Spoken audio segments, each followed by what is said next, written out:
तो दोस्तों आज हो गया 18 जनवरी 2023 बिहार समेत देश दुनिया की सभी ताज़ा बड़ी खबरें लेके आए हैं सिर्फ आपके चलिए आपकी खबर शुरू करते हैं। उसके बाद चैनल को अब तक सब्सक्राइब ना किया हो तो फटाफट चैनल को सब्सक्राइब कर दें, लाइक कर दें, शेयर कर दें ताकि इसी तरह की खबर आप हर रोज देख सकें। चलिए शुरू करते हैं आज की पहली बड़ी खबर। भाजपा की राष्ट्रीय कार्यकारिणी में प्रधानमंत्री नरेंद्र मोदी ने भाजपा नेताओं को फिल्मों के विवाद पर बोलने से बचने की सीख दी है। ये खबर आम होते ही सोशल मीडिया पर लोगों ने कहना शुरू कर दिया कि जरूर ये बात नरोत्तम मिश्रा के लिए कही गई होगी। लोगों के ऐसा लिखने के पीछे वाजिब वजह भी है। असल में बीते करीब 2 साल में ऐसी कोई फिल्म या फिल्मी दुनिया का मामला नहीं था जिस पर नरोत्तम मिश्रा ने टिप्पणी नहीं की हो। भारत जोड़ो यात्रा का नेतृत्व कर रहे कांग्रेस सांसद राहुल गांधी जम्मू कश्मीर के श्रीनगर स्थित ऐतिहासिक लाल चौक पर भारतीय तिरंगा झंडा नहीं फहराएंगे। खुद कांग्रेस पार्टी ने इसकी जानकारी दी। जम्मू कश्मीर के अखिल भारतीय कांग्रेस कमेटी प्रभारी और पार्टी की सांसद रजनी पाटिल ने मंगलवार को कहा कि राहुल गांधी 30 जनवरी को श्रीनगर में कांग्रेस मुख्यालय पर भारतीय तिरंगा झंडा फहराएंगे, न कि लाल चौक पर।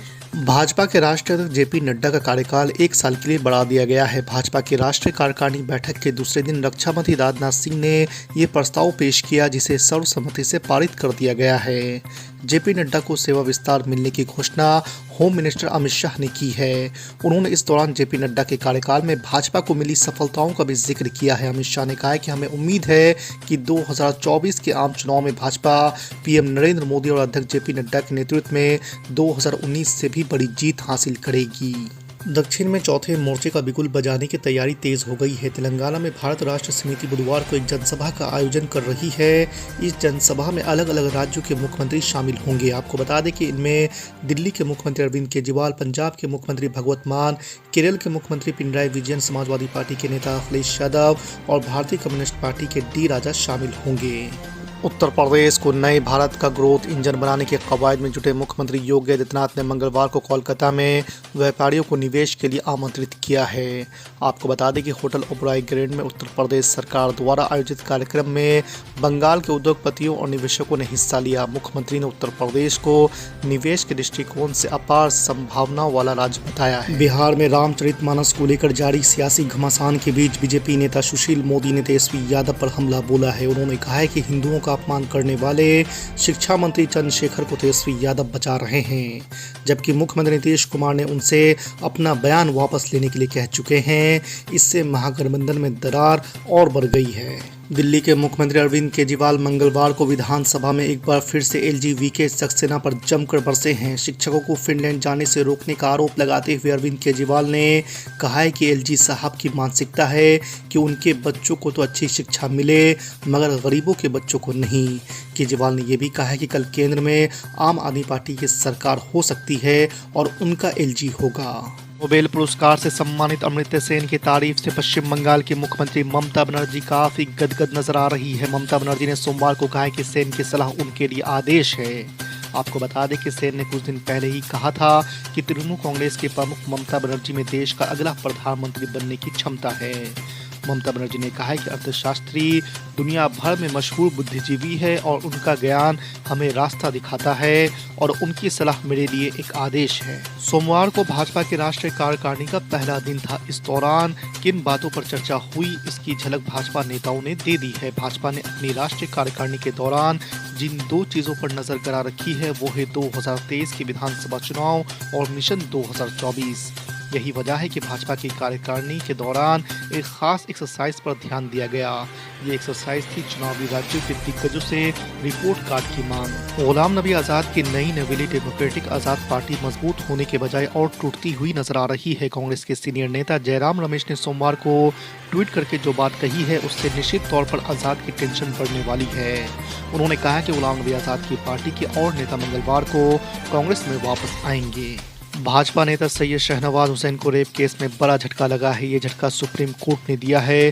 कोर्ट ने दिल्ली हाई कोर्ट के आदेश को चुनौती देने वाली शहनवाज की याचिका को खारिज कर दिया है। आपको बता दें कि शहनवाज के खिलाफ 2018 में रेप का आरोप लगा था। इस मामले में ट्रायल कोर्ट ने एफआईआर दर्ज करने का आदेश दिया था। बाद में दिल्ली हाई कोर्ट ने इस आदेश को बरकरार रखा था। मैनपुरी से डिंपल यादव की जीत के बाद सपा में वापसी कर चुके शिवपाल यादव को समाजवादी पार्टी में बड़ी जिम्मेदारी दिए जाने की चर्चा एक बार फिर से तेज हो गई है। सोमवार को शिवपाल यादव से उनके आवास पर मिलने पहुंचे सपा के राष्ट्रीय अध्यक्ष अखिलेश यादव की मुलाकात के बाद अलग अलग मायने निकाले जा रहे हैं। हालांकि सबसे ज्यादा अटकलें शिवपाल यादव को संगठन में बड़ी जिम्मेदारी दिए जाने को लेकर है। बिहार के शिक्षा मंत्री प्रोफेसर चंद्रशेखर के रामचरितमानस पर विवादित बयान को लेकर चल रही राजनीति के बीच प्रदेश जेडीयू अध्यक्ष उमेश सिंह कुशवाहा ने कहा है कि हम चाहे किसी भी दल के साथ गठबंधन में हो, अपने मूलभूत सिद्धांतों से कभी समझौता नहीं करते हैं। उन्होंने कहा है कि जहां तक धार्मिक ग्रंथों की व्याख्या का प्रश्न है तो जेडीयू का मानना है कि यह धर्म गुरुओं का काम है, राजनेताओं का काम नहीं है। बक्सर पहुंचे राकेश टिकैत, नीतीश सरकार को दिया 1 महीने का अल्टीमेटम, मांगे नहीं मानी तो प्लांट पर चलेगा ट्रैक्टर। जी आपको बता दें कि भारतीय किसान यूनियन के प्रवक्ता राकेश टिकैत ने कहा है कि चौसा में निर्माणाधीन पावर प्लांट के लिए जमीन देने वाले किसानों को जमीन का उचित मुआवजा मिलना चाहिए। इसके लिए उन्होंने सरकार को 1 महीने का समय दिया है। एमआईएम प्रमुख असदुद्दीन ओवैसी के राहुल गांधी पर किए गए कटाक्ष को लेकर कांग्रेस ने पलटवार किया है। 50 वर्षीय राहुल गांधी को सर्दी न लगने की बात पर असदुद्दीन ओवैसी ने तंज कसा था। इसके बाद कांग्रेस नेता पवन खेरा ने कहा है कि राहुल गांधी से उन लोगों को बड़ी प्रॉब्लम है जो नफरत के व्यापारी है। प्रधानमंत्री नरेंद्र मोदी ने तेलंगाना के सिकंदराबाद से आंध्र प्रदेश के विशाखापट्टनम के लिए चलने वाली वंदे भारत एक्सप्रेस ट्रेन को हरी झंडी दिखाकर रवाना किया।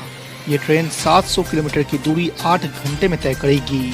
आपको बता दें कि दोनों तरफ की यात्रा में ये ट्रेन राजमुंदरी, विजयवाड़ा और वारंगल में रुकेगी। ये दक्षिण भारत की दूसरी और देश की 8वीं वंदे भारत ट्रेन है। आम आदमी पार्टी गुजरात चुनाव में अपने प्रदर्शन से संतुष्ट नजर आ रही है। अब वो उसी तर्ज पर मध्य प्रदेश और हरियाणा में लड़ाई लड़ने की तैयारी कर रही है। इन दिनों राज्य में 2023 और 2024 में विधानसभा चुनाव होने हैं। आम आदमी पार्टी के एक नेता ने कहा है कि 2023 में जिन 10 राज्यों में विधानसभा चुनाव होने वाले हैं वहां पार्टी उम्मीदवार उतारेगी। उन्होंने ये भी कहा है कि आम आदमी पार्टी ने केवल इन 2 राज्यों में गुजरात की तरह चुनाव अभियान चलाने का फैसला किया है। बिहार के शिक्षा मंत्री प्रोफेसर चंद्रशेखर के द्वारा रामचरितमानस को लेकर दिए गए विवादित बयान के बाद सूबे की राजनीति फिर से गर्मा गई है। जेडीयू और आरजेडी नेताओं के बीच जुबानी जंग तेज हो गई है। इस बीच अररिया से बीजेपी सांसद प्रदीप सिंह ने एक बड़ा दावा कर सर्द मौसम में भी सियासी गर्मी बढ़ा दी है। आपको बता दें कि प्रदीप सिंह ने यहां तक दावा करते हुए कह दिया है कि जेडीयू के कई विधायक बीजेपी के संपर्क में आ गए हैं।